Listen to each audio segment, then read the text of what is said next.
Fala galera, muito boa tarde para vocês sintonizados na Rádio Universitária FM 104.7. Nesse dia chuvoso aqui na Grande Vitória, e está começando mais um programa Resenha Econômica, que é realizado pelo PET Economia UFES em parceria com a Superintendência de Cultura e Comunicação da Universidade, e que vai ao ar toda quarta-feira ao meio-dia, com o intuito de proporcionar a vocês, ouvintes, esclarecimentos sobre temas e conceitos chaves da economia, além de abordar diversos outros assuntos relacionados tanto ao Brasil quanto ao resto do mundo. E aí, na edição de hoje, eu, Otávio, e meu companheiro também petiano, Plínio, faremos uma pequena análise econômica do primeiro ano do governo Bolsonaro.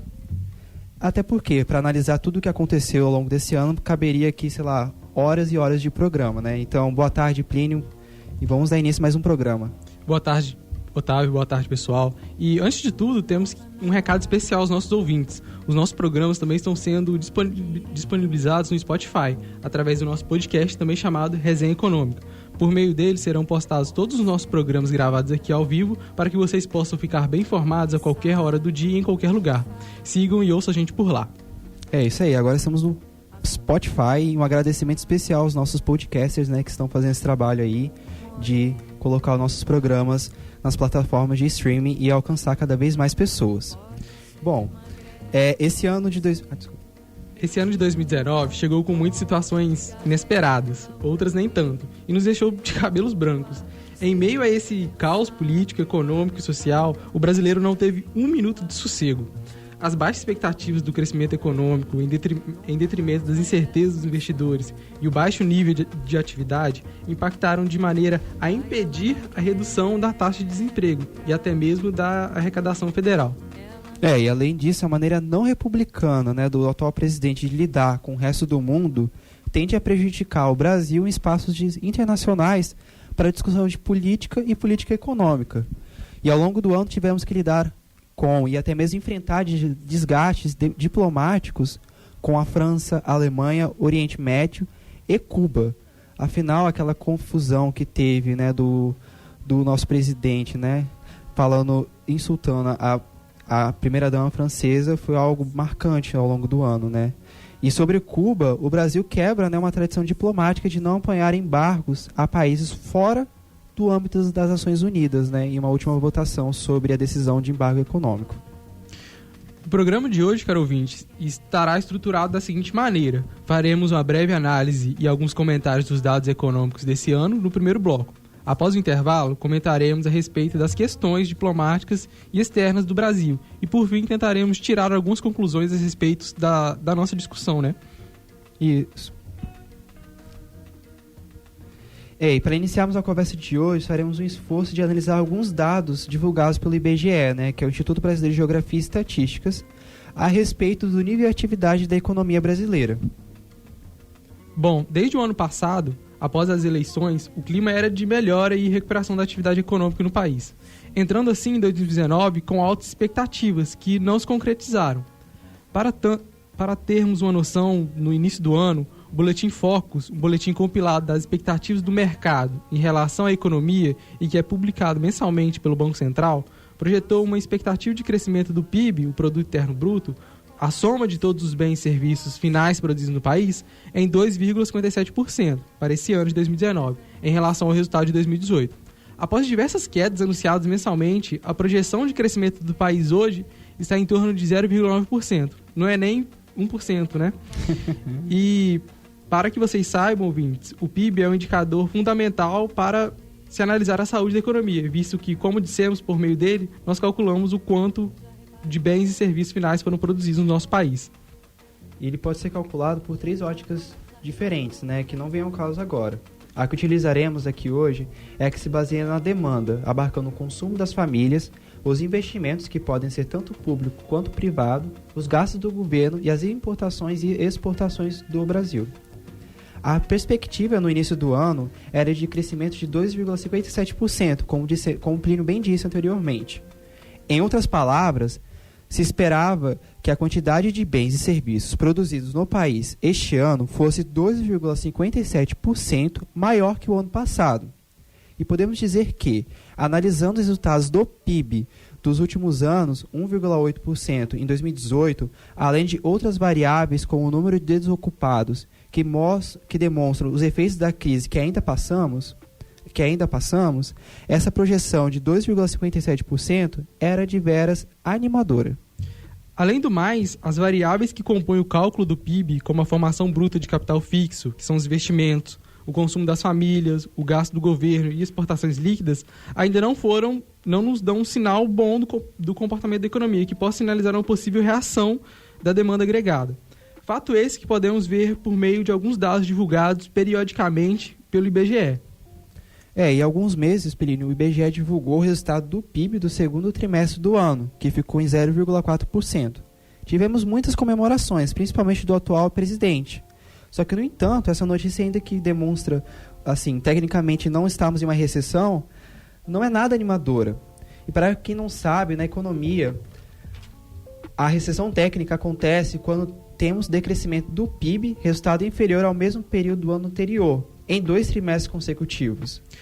Ou seja, como no primeiro trimestre tivemos um resultado negativo de 0,2%, o pequeno crescimento de 0,4% foi entendido como uma vitória para alguns setores, mesmo que na realidade não signifique uma retomada da economia. Analisando as variáveis que compõem o PIB nesse primeiro trimestre, que tivemos o decrescimento de 0,2%, a variável investimento foi a que teve a maior queda, de 1,7%. Essa variável é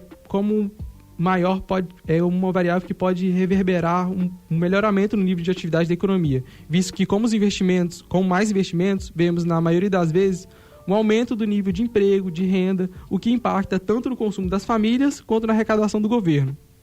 E no segundo e no terceiro trimestre, o investimento apresentou um crescimento inesperado, chegando a 6,6%, proveniente de um aumento da importação de equipamentos para o setor de petróleo e gás.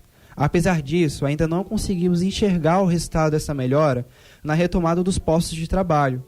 Isso acontece também porque esse aumento de investimento se deu em setores que não demandam tanta mão de obra como os outros. Falando agora um pouco da inflação, dado que a inflação assusta tantos brasileiros, principalmente os que se lembram nas décadas de 80 e 90, em 2019 a inflação deve fechar na casa de 3,29%, bem abaixo da meta estipulada pelo governo de 4,25% para esse ano. As metas de inflação elas são bandas com máximos e mínimos, no qual a inflação deve flutuar.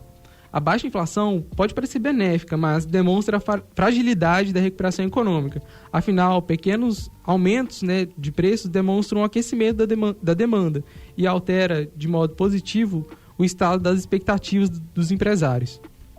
O desemprego alto, baixo investimento e a retração dos gastos públicos contribuem para a manutenção da estagnação econômica.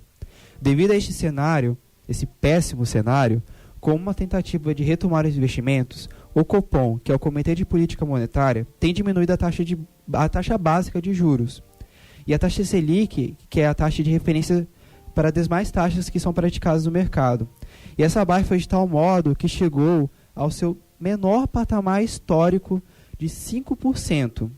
E a redução da Selic tem por objetivo facilitar o crédito para a retomada dos investimentos privados. Outra variável importante e que não é tão comentada por aí é o consumo das famílias, que teve um crescimento de 0,3% para o período. Uma expansão ínfima para uma variável que pode ajudar a impulsionar o crescimento econômico e também funciona como termômetro do nível de atividade. Esse resultado pode ser explicado pelo elevado desemprego no país e também pelo alto nível de endividamento das famílias, que, segundo dados do Banco Central, chega a pouco mais de 40% da renda. Os trimestres seguintes, o segundo e o terceiro, não apresentaram uma expressiva variação para o consumo das famílias, haja vista que a situação ainda não mudou muito em relação ao emprego e endividamento. Como uma tentativa de resolução, mesmo que pontual, desse problema do aquecimento do consumo, o governo federal anunciou a liberalização de saques do FGTS de contas inativas, que poderiam chegar a 41 bilhões de reais. Essa injeção de recursos sofreu algumas críticas do setor da indústria, construção civil, que depende do FGTS para o financiamento da habitação. Além disso, a economista do IBMEC, Vivian de Almeida, afirma que, abre aspas, se você liberar, no caso, o saque do FGTS, sem junção com outras reformas, isso vai ter um efeito limitado, como uma renda transitória, que vai responder àquele momento, com aquelas demandas pontuais, e isso não vai refletir em um aumento da renda permanente das famílias, fecha aspas. Ademais, os gastos do governo não divergem muito das outras variáveis apresentadas. Apenas no segundo trimestre tem-se um resultado negativo de 1%, o que pode ser interpretado pelos contingenciamentos realizados. Os outros 2 períodos ficaram em torno de 0,4% positivos. E é válido relembrar que desde 2014, as diminuições dos gastos educacionais acontecem de forma velada, com o não ajuste dos valores pela inflação e a diminuição dos investimentos públicos no setor. O contingenciamento de verbas já aprovadas pelo Congresso e o corte de bolsas demonstra o compromisso do novo governo tanto em alcançar superávites fiscais, como também com o desmonte da educação e a pesquisa no país. Motivo de muitas manifestações contra os cortes do orçamento do Ministério da Educação, que chegou a 30% de todo o orçamento destinado à pasta, tal corte partiu do pressuposto que o Estado não teria condições de arcar com as despesas das universidades, institutos federais e programas ligados ao MEC, em detrimento da baixa arrecadação. No entanto, tal ação, como podemos observar ao longo do ano, partia de ideias políticas e ideológicas do governo de maneira a atacar a educação pública e gratuita. Pois bem, Plínio, o déficit primário do governo, que são as receitas menos as despesas nos últimos 12 meses, ficaram em menos 91 bilhões de reais. Neste período, as maiores despesas do governo foram o pagamento de juros da dívida, representando 360 bilhões de reais, com a taxa de juros implícita da dívida, ou seja, o custo de manutenção dela chegando a 7,7%. E aí, nível de comparação para vocês, ouvintes, e aí de suma importância vocês saberem, os gastos planejados para a saúde e educação somados em 2019 chegam a 228 bilhões de reais. A segunda despesa do governo são os encargos do INSS, representando menos de 205 bilhões. Cabe destacar que as receitas caíram desde 2015 com o aumento do desemprego, faz com que o governo arrecade menos, ou seja, a gente tem gastos em áreas primordiais e básicas para a população menores em relação ao gasto com manutenção da dívida pública. Só destacando o que o Otávio falou, a gente gasta 360 bilhões com a dívida pública e gasta com saúde e educação somados apenas 228 bilhões. E é importante salientarmos que o investimento público impacta diretamente no PIB. Isso porque, em um momento em que a economia não esteja reagindo de maneira positiva, os investimentos do governo sendo alocados em transferência de renda, em obras de infraestrutura, construções de novas creches, escolas, hospitais, etc., poderiam ser fonte de renda e emprego, além de funcionar como estratégia para superar momentos de crise e reaquecer a economia, elevando o PIB. Para o ano de 2020, o investimento do governo deve ficar próximo de 30 bilhões, um valor relativamente baixo para reativar o nível de atividade da economia. Todavia, é de importância que tenhamos em mente que a redução dos gastos do governo é fruto das políticas de ajuste fiscal, ou seja, em outras palavras, de corte de gastos a fim de ordenar as contas públicas. Dentre essas políticas, Plínio, a gente pode citar, por exemplo, a Emenda Constitucional 95, que limita o teto de gastos públicos e afeta diretamente o financiamento de setores como a saúde, educação e a segurança pública do nosso país. Diante desse cenário de baixas expectativas de crescimento prevista para 2019, podemos compreender como se comporta o mercado de trabalho brasileiro. De acordo com os dados do IBGE, a taxa de desemprego fechou em 12% no segundo trimestre do ano, o que corresponde a cerca de 3 milhões de pessoas em números absolutos desempregadas. Essa mesma taxa tem apresentado uma leve tendência de queda desde 2017, em decorrência da pífia recuperação econômica e também por um movimento de aumento recorde dos postos de trabalho informais, bem como os trabalhadores por conta própria e os sem carteira assinada no setor privado. E aí, para vocês terem uma ideia do que o Plínio acabou de dizer, segundo os dados do IBGE, o número de pessoas que trabalham sem carteira assinada na iniciativa privada chegou a 11,7 milhões de pessoas, enquanto 24,2 milhões trabalhavam por conta própria. Conta própria, no caso, seriam aqueles famosos bicos, sabe, que as pessoas fazem, vender coisas em espaços públicos e tudo mais. E aí, quando somamos esses dois dados, podemos observar que essas ocupações representam 38% da quantidade de pessoas ocupadas no país, mais de 35 milhões de trabalhadores. Ademais, cresceu também o número de pessoas subocupadas, que são aquelas que trabalham menos horas que deveriam ou gostariam, chegando a 7% no período. São essas pessoas que gostariam de estar recebendo mais também, né? Tudo isso demonstra como a economia... Tudo isso mostra em que em uma economia que a demanda está desaquecida e insuficiente para absorver a mão de obra, muitos recorrem a ocupações mais precárias e, em muitos casos, sem ao menos ter direitos trabalhistas, bem como férias, 13º e a Previdência Social. A remuneração média de trabalhadores informais é muito mais inferior aos do que regidos pela carteira de trabalho, chegando a pouco menos da metade. Esses dados são extremamente preocupantes para a nossa economia, visto que a gente pode perceber um avanço do precariado em relação ao mercado de trabalho, colocando essas pessoas em situações em que elas precisam buscar alternativas que não são as melhores possíveis para poder garantir o mínimo de renda e assim sobreviver e pagar suas dívidas e tudo mais. Bom, faremos agora um breve intervalo e voltamos daqui a pouquinho para falarmos um pouco sobre o setor externo e mais especificamente a respeito das relações econômicas do Brasil com o resto do mundo. Fiquem ligados, já já estamos de volta.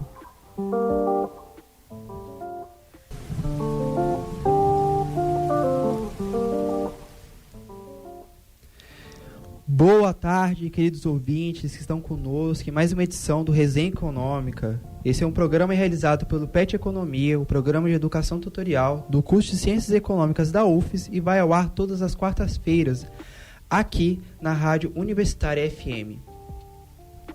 Agora um recado importante para vocês. O Resenha Econômica está com uma nova casa, isso mesmo. Chegamos na plataforma de streaming Spotify. Fiquem ligados, pois estaremos postando conteúdos exclusivos para vocês lá. Para nos seguir, é só buscar por Resenha Econômica, PET Economia UFES e aproveitar os nossos programas também por lá. E antes de voltarmos ao nosso assunto da rádio de hoje, a gente gostaria de mandar um abraço para os nossos queridos ouvintes de fora do estado, da região sul, da região nordeste também, e para aqueles que estão acompanhando a gente pelo site da Rádio Universitária. E caso vocês não consigam ouvir a gente pelo rádio, vocês também podem ouvir a gente pela Rádio Universitária Online. E também um abraço e um agradecimento especial aos nossos ouvintes que estão sempre conosco às quartas-feiras, o Darcy, o Volmir, o Felipe e a Franciele, que ouvem nossos programas todas as quartas e comentam bastante. Um agradecimento especial a vocês. Voltando agora para falar sobre as relações do Brasil com o resto do mundo. Numa tentativa de amenizar a situação de uma deterioração do real frente ao dólar, o Banco Central vem atuando no mercado para controlar a taxa de câmbio. E essa brincadeira, ouvintes, já foram injetados no mercado quase cerca de 10 bilhões de dólares das reservas internacionais. Essa desvalorização do câmbio decorre das variações do balanço de pagamentos, que é um instrumento contábil que mensura as transações entre o Brasil e o resto do mundo. Em 2019, houve uma queda na balança comercial brasileira de quase 80%. E o saldo comercial que é formado pelas exportações menos as importações, além dos serviços. Ademais, os investimentos diretos estrangeiros, que são investimentos realizados por estrangeiros e essenciais para a retomada do crescimento, vêm decaindo também, por conta das incertezas para o investimento no país. Mesmo após tão comentada reforma da Previdência, a qual seria chave para a retomada do crescimento, de acordo com o governo, via atração de investimentos externos ou internos, ainda não é possível afirmar que, de fato, essas expectativas se concretizaram. Então, Só fazendo um pequeno adendo, é que o câmbio no Brasil ele já vem se desvalorizando desde o início do ano. Só que chegando agora, próximo no final do ano, a quase 4,20, é numa tendência de que o Banco Central ele não consegue mais conter esse avanço, mesmo já tendo injetado quase 10 bilhões das reservas internacionais no mercado, né? Um valor bem expressivo, né, Plínio? Sim. Então um pouco, dentro disso que o Plínio falou sobre essa questão da reforma da Previdência e retomada dos investimentos, podemos assim ter um horizonte de mudança, Já as saídas de dólares oriundas de títulos e ações aumentaram devido à menor taxa de juros, que faz com que os especuladores do mercado financeiro busquem maiores remunerações em outros países. Essa saída de dólares é uma evidência que nos ajuda a entender como e por que o real está se desvalorizando. E também nos mostra como que o nosso balanço de pagamento tenha se deteriorado, né? Sim. Então, o atual governo, né, em uma tentativa de atrair investimentos externos no início de 2019 em visita aos Estados Unidos, o presidente acordou com o presidente norte-americano, Donald Trump, o apoio à entrada do Brasil na Organização de Cooperação e Desenvolvimento Econômico, a OCDE. Todavia, o apoio dos Estados Unidos à entrada do Brasil na OCDE advém de uma contrapartida brasileira, que é a perda do Tratamento Especial e Diferenciados, o TED, do Brasil na Organização Mundial do Comércio, a OMC. O TED, né, é um mecanismo que permite negociações comerciais em termos desiguais com os países que possuem esse tratamento especial, tendo a possibilidade de sobretaxar as mercadorias e serviços sem retaliação de outros membros. De certo modo, essa medida é para países em desenvolvimento que assim possam proteger em parte seus mercados internos mais frágeis, ou até mesmo aqueles estratégicos, né, de países desenvolvidos. O Brasil ele não saiu formalmente do grupo de países que possuem o TED, apenas se comprometeu em não utilizar mais o mecanismo em novas negociações comerciais. Em decorrência disso, os Estados Unidos se viram no direito de não cumprir sua parte no acordo em apoiar o Brasil.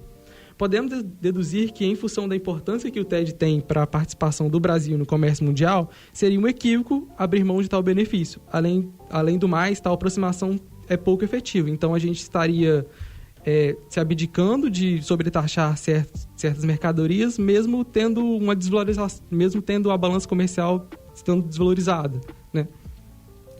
O TED, por outro lado, também é um dos componentes da tão comentada guerra comercial entre os Estados Unidos e a China, pois os norte-americanos consideram esse mecanismo que os chineses utilizam injusto. A Organização Mundial do Comércio, né, a OMC, atualmente é contestada não apenas pelos Estados Unidos, mas também pela sua capacidade operacional de garantir contratos firmados na entidade. A questão é que as tarifas unilaterais da guerra comercial contribuem negativamente para o comércio global, afetando o crescimento dos países do mundo e também afetando o Brasil, não é mesmo? O cenário externo ele não aparenta melhora, né, devido a estarmos próximos de uma nova crise mundial, porque os países eles estão enfrentando um baixo crescimento. Os países de todo mundo estão enfrentando um baixo crescimento atualmente.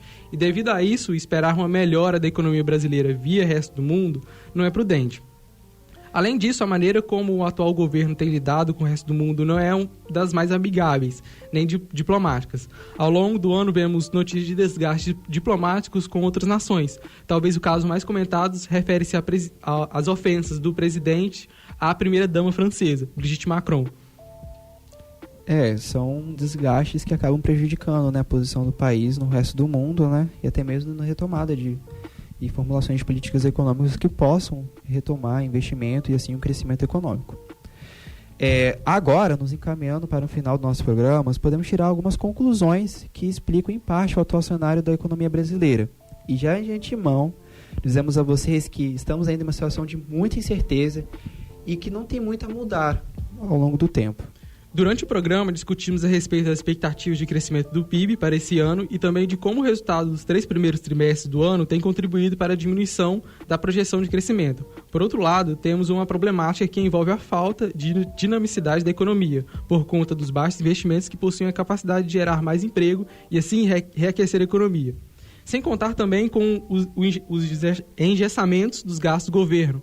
Sendo assim, temos um ínfimo consumo das famílias, que tem como barreira a elevada taxa de desemprego e o alto nível de endividamento dos grupos familiares. Além disso, o corte de gastos públicos e as reformas, vista como prioridades do atual governo e colocadas como uma solução imprescindível para a recuperação do crescimento econômico, não tem mesmo, colaborado com a reversão do quadro de estagnação via retomada dos investimentos privados.